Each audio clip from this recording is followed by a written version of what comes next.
As a result of Senator Manchin's bill, and I hope I'm wrong in this, but I predict that Joeflation, as some people call it, will now refer to Joe Manchin, not President Biden. For example, Senator Manchin's bill raises taxes on oil and gas.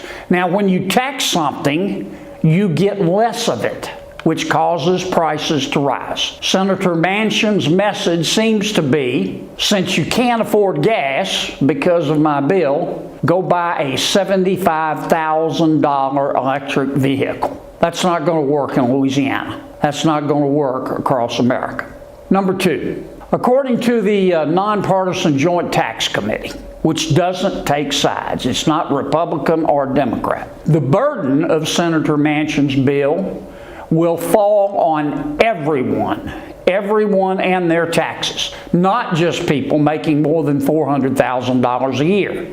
Everyone. So most Americans, if not all Americans, are now going to have even less money to spend as prices continue to rise. Point three, Senator Manchin's bill raises taxes on businesses, especially manufacturers. Most people understand this. Corporations don't pay taxes. People do. And those taxes, when they're increased, are passed on in higher prices, lower wages, lower stock prices, and lower 401k balances. It takes a special kind of stupid, in my judgment, to raise taxes during both a recession and inflation. That's called stagflation, which is what we have right now as a result of President Biden's policy. Look, I'm not saying that Senator Manchin intentionally wants to hurt people. I'm not saying that he intentionally wants to have even more people living in a tent behind Whataburger.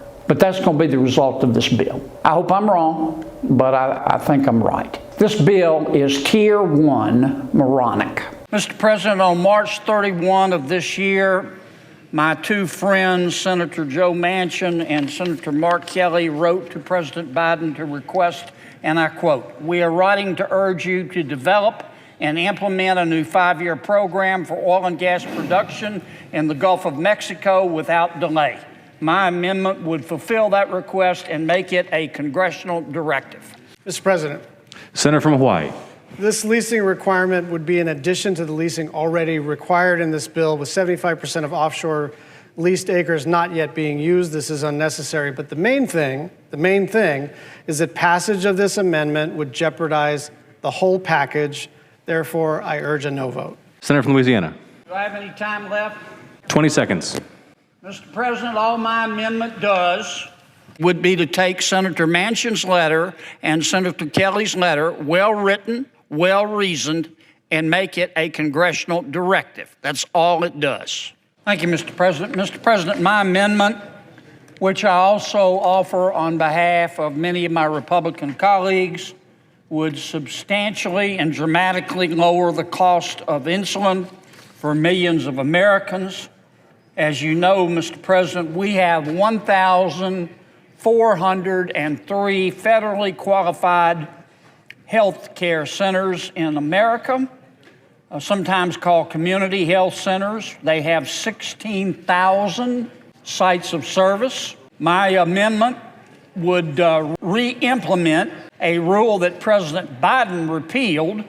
My amendment would make insulin available at federally qualified health centers for pennies on the dollar, and it would pay for itself by redirecting existing money from the Obamacare Public Health Prevention Fund.